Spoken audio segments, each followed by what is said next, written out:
For Madison Feehan, the sky isn't the limit, it's the destination. Going into space exploration and space science was not something that I would have predicted for my career. The 21-year-old is from Edmonton, and her passion for things beyond Earth's orbit sparked when she was a kid.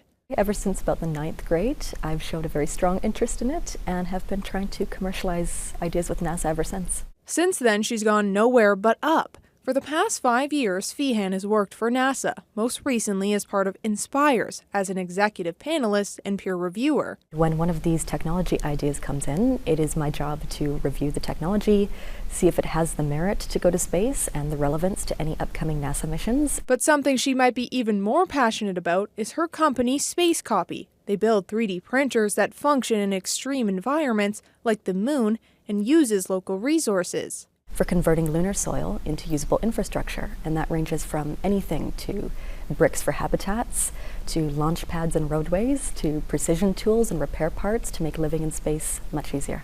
This little brick is an example of the work the company is doing. It's created from a lunar soil stimulant. It is 99.7% accurate to what was recovered during the Apollo 16 mission. By 2031, her company plans to send a 3D printer to the surface of the moon, coinciding with the upcoming Artemis mission.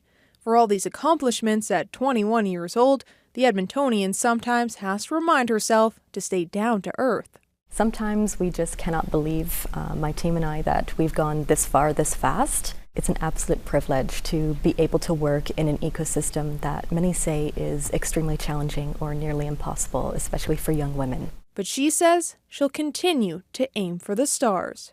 Jasmine King, Global News.